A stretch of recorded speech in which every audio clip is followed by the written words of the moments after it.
to Business Morning Live here on Channels Television. I am Bosun Amafai. Let's get today started. And the big story is around the world of oil as we speak. If you've been tracking the news over the last 24 to 48 hours, oil prices are breaching new highs as we speak. A few minutes ago, Brent crude for November delivery was at $82 a barrel. That's slightly just a notch lower right now at $81.99. Around, still gaining about almost 1%, 0.85%. U.S. crude at a record $72.51 per barrel, $72.51, also up by 0.58%. So it's a very nice time for crude oil, and some predictions. Some oil traders are looking at $100 a barrel. Some are saying $90 before the end of 2018. Put that in your box. We have a lot to talk about. Buhari's struggling economy on the program within the hour. But first, let's go through what's the big story today. The communique of the two-day CBN rate-setting meetings on tap this Tuesday from 2 p.m. local time will be live from the Central Bank headquarters in Abuja at about from 2 o'clock in the afternoon to bring you the communique of the two-day meeting. Then, of course, we have a panel of analysts here in the studios, and that will be all from 1:30. Very special edition of Business Incorporated after lunchtime. Join that with us here, as always, on Channels Television. Meantime, we're having analysts and research community giving what they expect to be the decisions and why the monetary policy meeting, according to FSDH Group, most appropriate monetary policy decision under the current economic and financial market situation is to hold policy rates at the current levels. That's what FSDH released on Friday. Part of that statement says, quote, it will be difficult for a hike in interest rate to stem the rising inflation rate, as the cost of the rising inflation rate is not within the scope of monetary policy, end of quote. That's from the folks at FSDH.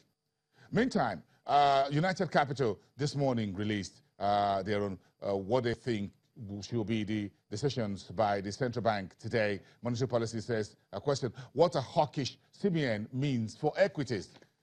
And it says in part, very short statement, quote, we do not expect the Monetary Policy Committee to tinker with the policy rate due to a balance of external and domestic factors. So what does it mean if the MPC today remain hawkish? Theoretically, United Capital says the hawkish CBN stance poses a gloomy picture for equities as investors rotate their investments away from risky equity assets to more safer government assets. So if you're in the market, of course, you know what a hawkish or dovish stance mean for the stock market. And that's how it works everywhere in the world. But it could be a little bit different here. But again, we're looking at what it will mean for today's equity. We'll talk about that later on the program. So the outlook from United Capital, they says the analyst says, we reiterate that opportunities in the equity space are for patient, discerning investors.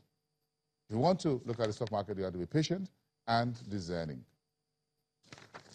Let's move on and talk about the broader economy.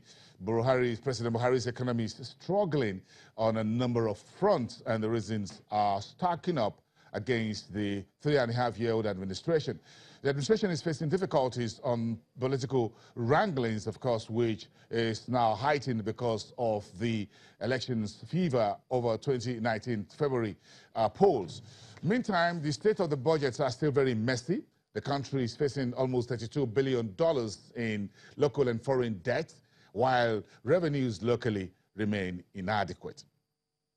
So, while this economy is struggling, the Bureau of Public Enterprises yesterday, and this is news you may want to listen to very carefully if you're just waking up to this, the federal government will be doing an IPO. This is the first time under the Buhari's administration. In fact, it's going to be the first time in many years that the government is offering these shares to sell its shares in 10 state-owned enterprises. And that will be via what you call the initial public offerings. The Buhari's administration, which is short on cash, is looking for money. And if it sells those 10 sells a stake in those 10 enterprises. The government is looking to raise about 300 billion naira to support budget 2018, which we're going to be part of the discussion today. So, what is going for sale? What is President Buhari selling? He is selling the government shares in Indorama LMA Petrochemical. We expect that via the BPE to take place before the end of this year. Then SACOL, the government also have shares in SACOL, which is a Skyway Aviation Handling Company. That's what SACOL stands for. Then the CFAX Group, government owns 100% of that. That is also going for sale this year, as well as the government shares in Nikon Insurance Limited. Of course, remember the privatization of Nikon many years ago? Yes, that is what. Now, so government says it wants to let go, finally. That's a story for another day. By the way, a very messy privatization. That was Nikon Insurance. Meantime, next year, the government, according to the BP, would be selling Nigerian machine tools based in Osogbo, Osun State. If you remember the story of the Nigerian machine tools, that was a company set up to produce roofing sheets and nails and things like that, a bit of a foundry and all of that, but it's things being moribund, as it were. Now the government is also letting go because we're looking for money.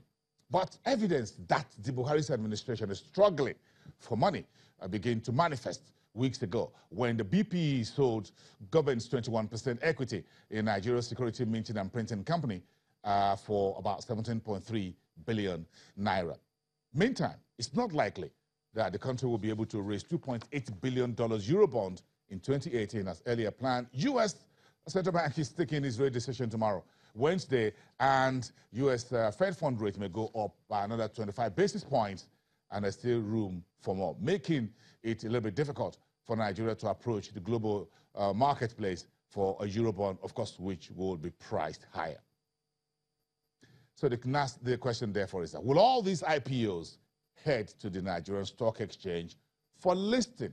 How should the market take this? Should the market still be happy that President Buhari's administration is letting go of these government shares via an initial public offering? What that means is that every Nigerian will have the opportunity to buy part of what is going on sale.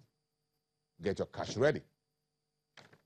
Okay, let's move on and look at where are we. So what is being done to keep the ship afloat?